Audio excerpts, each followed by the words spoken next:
ভাই সেক্টর 5 যাবে? একটু তাড়াতাড়ি চলো না, খুব তাড়া আছে আমার। Sorry sir, passenger already reserve করে নিয়েছে। আমার খুব তাড়া আছে, তুমি নয় ডবল পয়সা নেবে, তুমি তাড়াতাড়ি চলো না ভাই। সরি স্যার, হবে না। এক্সকিউজ মি স্যার, আমি অলরেডি অটোটা বুক করে নিয়েছি আর আমি এমনিতে অনেক লেট ইন্টারভিউর জন্য। এর থেকে বেশি লেট করে আমি মিস করে যাব। ম্যাডাম প্লিজ আমার অবস্থাটা একটু বোঝার চেষ্টা করুন। আমার এতটাই বিপদ আর হাতে সময়ও নেই, অন্য অটো ধরবো। প্লিজ প্লিজ আমাকে যেতে দিন ম্যাডাম। আচ্ছা ঠিক আছে, আপনি চলে যান।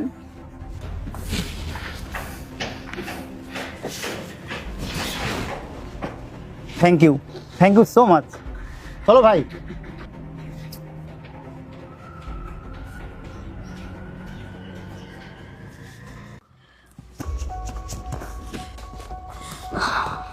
অটো অটো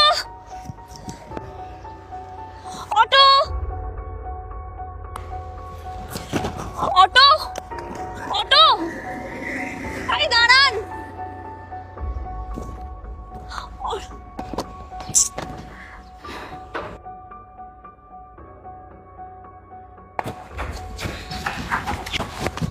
দাদা সেক্টর 5 যাবেন? না প্লিজ দাদা চলুন না, খুব আর্জেন্ট। না না, যেতে পারবো।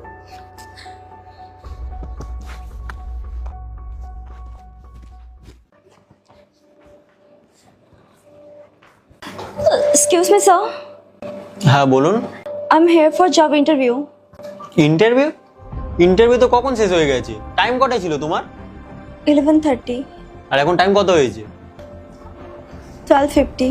তাহলে তুমি লেট হয়ে গেছো। I know sir, I am late, really sorry, but কোনো রকম ভাবে কি ইন্টারভিউটা আবার নেওয়া যেতে পারে? তোমরা অফিসটাকে কি মামার বাড়ি ভেবে রাখো নাকি? যখন খুশি মুখ তুলে চলে আসবে ইন্টারভিউ দিতে। তোমাদের মতো দায়িত্বহীন ব্যক্তিদের না আমাদের অফিসে কোনো দরকার নেই। So get out.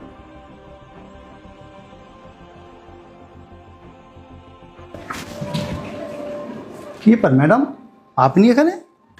স্যার আমার আজ এখানে ইন্টারভিউ ছিল, বাট লেট আসার জন্য এইচআর আমাকে রিজেক্ট করে দিয়েছেন। প্রীতিশ, এর ইন্টারভিউ নাওনি কেন?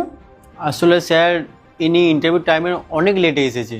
তুমি লেট হওয়ার কারণ জিজ্ঞাসা করেছিলে? নো স্যার, আমি ভাবলাম এত লেট করে যখন এসেছে এরকম এমপ্লয় আমাদের অফিসে রাখা উচিত হবে না। তুমি একা একা ডিসিশন নিয়ে নিলে, ইন্টারভিউটা নিলে না। তুমি কি জানো ওর কেন দেরি হয়েছে? আজ সকালে আমার ভাই অ্যাক্সিডেন্ট করেছিল, আমি দেখতে যাচ্ছিলাম। একটা ক্যাব বা অটো কিছুই পাচ্ছিলাম না। এই ম্যাডাম অটো বুক করেছিল, সেই অটো উনি ছেড়ে দিয়ে আমাকে আসতে দিয়েছিলেন, তাই জন্য ওনার লেট হয়ে গেছে। আর তুমি ওর ইন্টারভিউটাই নিলে না। না না, এটা তুমি একদম ভালো করোনি। সরি স্যার, আমার ভুল হয়ে গেছে। আসলে আমি জানতাম না এরকম কিছু হয়েছে। ঠিক আছে,